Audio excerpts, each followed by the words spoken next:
आज हम इस वीडियो के माध्यम से आपको समांतर क्रम में प्रतिरोधों के संयोजन के बारे में बताएंगे।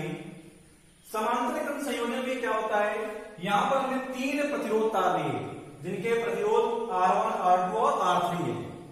समांतर क्रम संयोजन में क्या करते हैं, सभी प्रतिरोधों के पहले सिरे का संबंध एक बिंदु से और सभी प्रतिरोधों के दूसरे सिरे का संबंध दूसरे बिंदु से कर देते हैं।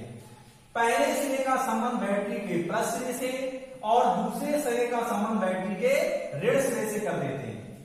जैसे कुंजी लगाते हैं तो यहां से धारा आई चलती है, बिंदु ए पर पहुंचकर यह धारा तीन भागों में बढ़ जाती है क्योंकि धारा के तीन मान है।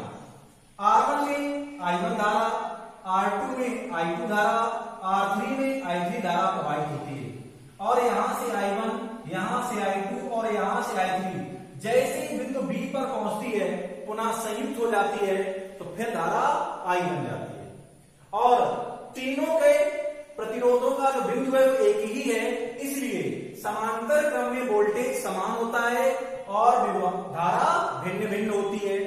जबकि श्रेणी क्रम में हमने पढ़ा था कि धारा समान होती है, वोल्टेज अलग अलग होते हैं। तो समांतर क्रम में क्या है, वोल्टेज समान होगा लेकिन धारा अलग अलग होगी।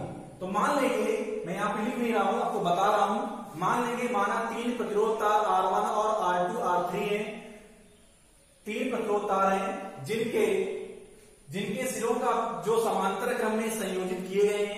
इन प्रतिरोधों के पहले सिरे का संबंध बैटरी के एक बिंदु से और दूसरे सिरों का संबंध दूसरे बिंदु से कर देते हैं। एक सिरे का संबंध बैटरी के प्लस सिरे से और दूसरे सिरे का संबंध बैटरी के माइनस सिरे से। जैसे ही धारा I प्रवाहित होती है बिंदु A पर पहुंचकर धारा तीन भागों में बढ़ जाती है। R1, R2, R3 में क्रमशः I1, I2 और I3 धारा बह रही है, जो बिंदु B पर पहुंचकर पुनः I हो जाती है। तो हमारा हो जाएगा I बराबर I1, I2 और I3 नंबर 1। अब यहां ले लेंगे ओम के नियम से। किसके नियम से, ओम के नियम से।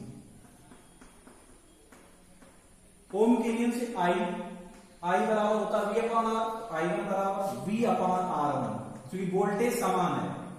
I2 बराबर क्या होगा, V अपॉन R2, I3 बराबर क्या होगा, V अपॉन R3। ये I1, I2 और I3 के मान समीकरण नंबर 1 में रखेंगे। समीकरण 1 से रख दीजिएगा। I बराबर I1 का मान V बटे R1, I2 का मान V बटे R2, I3 का मान V बटे R3। V कॉमन है तो बचा 1 upon R1 plus 1 upon R2 plus 1 upon R3 number 2।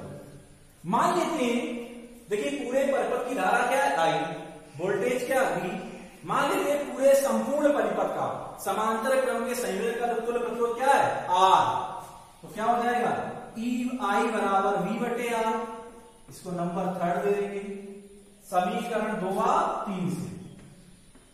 समीकरण 2 व 3 से मानक I का मान V बटे R, V common 1 upon R1 plus 1 upon R2 plus 1 upon R3। V से भी कैंसिल हो गया। 1 बटे R बराबर आ गया 1 बटे R1 प्लस 1 बटे R2 प्लस 1 बटे R3। यानी हम कह सकते हैं समांतर क्रम संयोजन में लगे सभी प्रतिरोधों के व्युत्क्रमों का योग तुल्य प्रतिरोध के व्युत्क्रम के योग के बराबर होता है।